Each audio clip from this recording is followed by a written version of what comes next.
G'day, guys, and welcome to episode 10 of the Mindful Men podcast. My name is Simon Rennie, and I'm the man behind Mindful Men.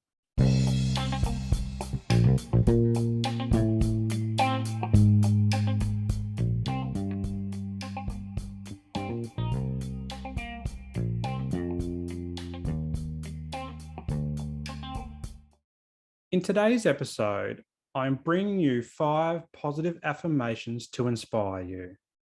Whether it's for improving your mental health or looking for renewed confidence in your work or your parenting style, or looking for something to just give you a daily pep talk, these 5 affirmations will certainly help.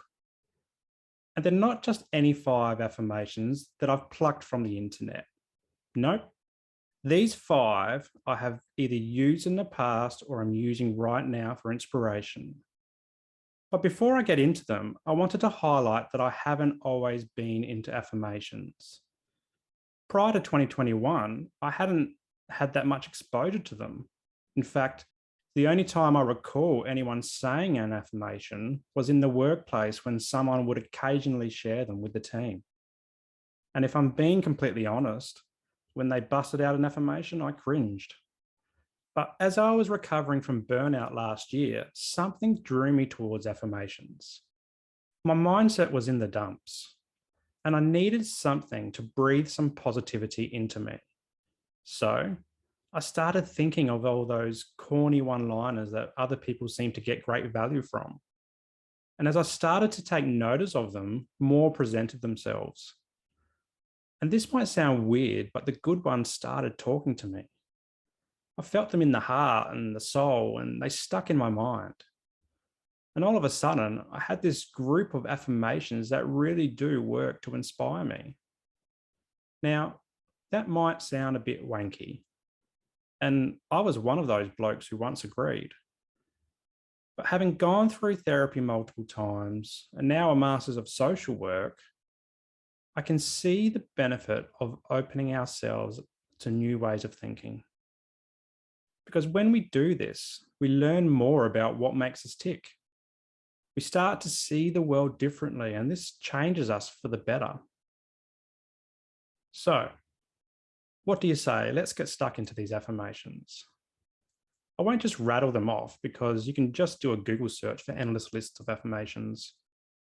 But I will give you a bit of insight into why I've picked these 5 to talk about today. So, here we go. Number 1. It's okay to be not okay. For those of you who have listened to my previous episodes, you'll know that my story involves over 25 years living with mental illness. And for about 20 of those years, I bottled things up. Depression, anxiety, and obsessive compulsive disorder, all bottled up. But what I've found is that by accepting that mental illness is in my life and then taking action to manage it, I can start to lift the lid off that bottle. And once this happens, the pressure is relieved. By believing that it's okay to be not okay, I can help break down the wall of stigma that comes with mental illness. And I think this is important for men because we really do struggle to open up. We've been told for generations that boys and men don't cry, that it's not manly to show emotions, to be sad or upset. But that's all bullshit. Boys and men can cry, and they should. It's not a sign of weakness, but a recognition that things aren't okay and that we need a bit of help. By accepting that it's okay to be not okay, we can say goodbye to suffering in silence. We can break apart the shame that comes with being vulnerable, and we can normalize discussions about our mental health because we already do it with our physical health. So why not our mental health? Number 2, you are not alone. When we're struggling with things like our mental health or parenting or work, we often feel alone. We feel like there's nobody out there that will understand what we're going through, or that nobody out there has experienced what we are experiencing. Or we even feel that we can't open up because it will burden others. I felt like this with my OCD. For over 20 years, it went undiagnosed. And this was partly because I was only a kid when it came on and I didn't know how to talk about it. I mean, I didn't even understand what it was. And over time, it became an entrenched part of my everyday life. Parts of it scared me, and it still does today. But what I found when I finally got diagnosed in my late 20s was that talking about my OCD and my anxiety and my depression helped. And the feedback that I got from therapy was that I wasn't alone, that there were others out there like me, that there were therapists out there that understood me. In fact, most of the therapists that I've spoken to have heard my issues before. And despite my brain trying to tell me otherwise, my experiences weren't so outlandish that they shouldn't be spoken about, even the most scariest of ones that I've had. And over the years, I've become more comfortable opening up. I mean, if I wasn't comfortable opening up, do you think I'd be publishing this podcast? By opening up, I can share my story. And I find that this helps other people to open up too. Then suddenly, a world that I felt was so small was actually big. I knew I wasn't alone and that there were others struggling too. And the more I read up about therapy and support, the more I realize that help is just a call away. We just need to ask for it.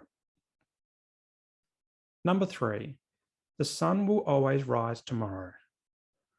This is actually the first affirmation I told myself. In my teenage years, my OCD, anxiety, and depression was really bad. In fact, my OCD itself was off the chart. And there were a few nights where I just wanted to tap out. Suicide wasn't far from my mind. Everything was becoming too much, particularly the OCD. But I couldn't stop the thought cycles. I couldn't talk about them. I didn't know how.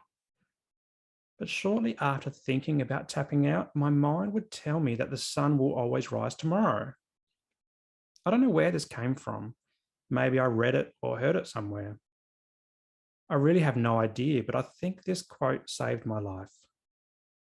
It told me that the shit that I was going through was just one day or one night of my life. I saw the sun as a token of new possibilities, of new opportunities, of warmth and growth. So if I could just get through the night and see the morning sun, everything was going to be okay. And you know what? Everything was okay. And it still is today, about 20 years later. I always fall on this one whenever things get really bad, and it always gives me hope. And hope is important because it gives us that beacon of light that we need when things are dark. That's the beauty of affirmations. They give us hope and they give us the light that we need to push on. Number 4, I have survived 100% of my worst days. This one is a newer one for me, and I think it has a lot of power.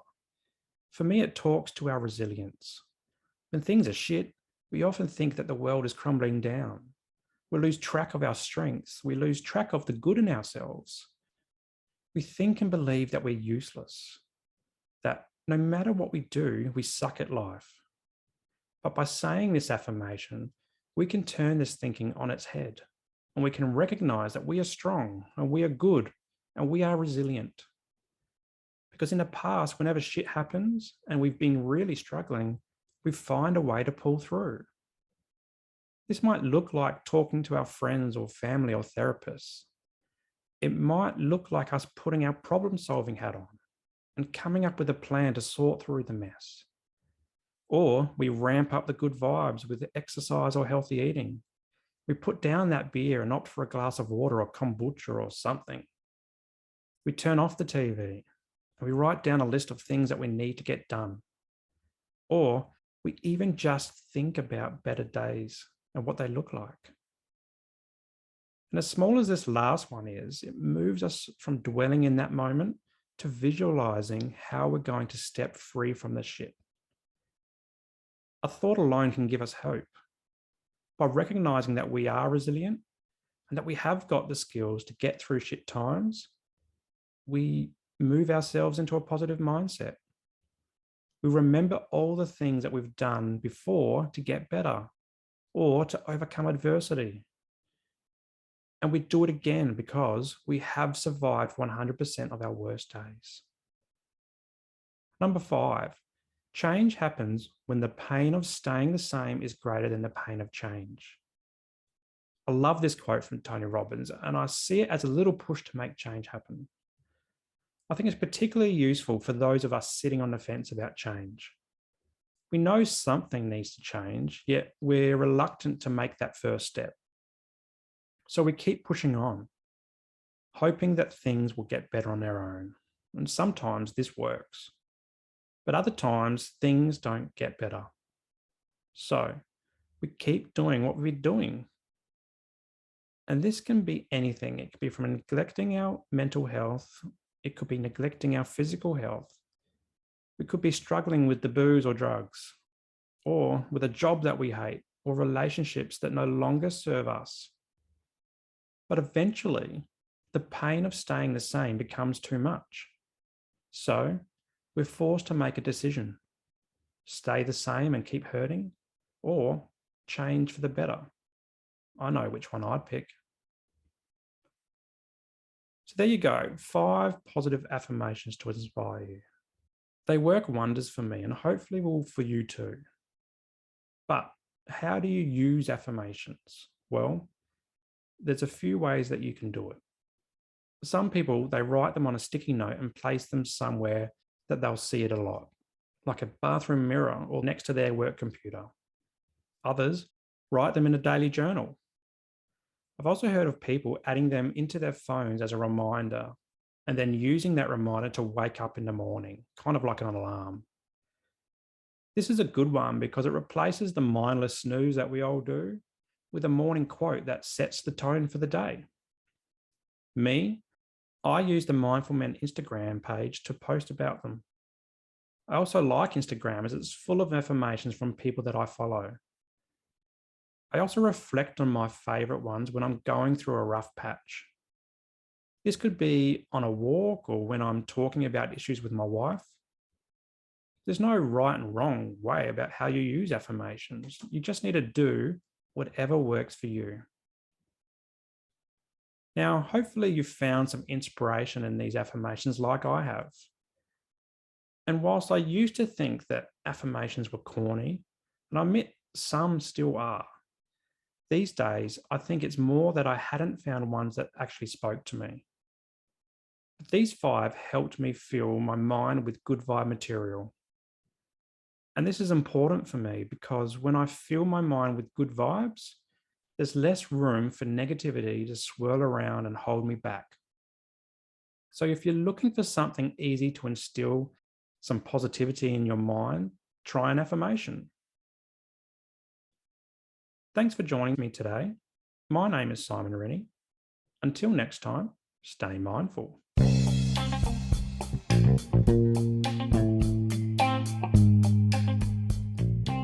If you enjoyed today's episode, make sure that you like it and leave a comment and then share it with your mates. Also, subscribe to the channel and hit that notification bell so that you don't miss a moment of future episodes to come.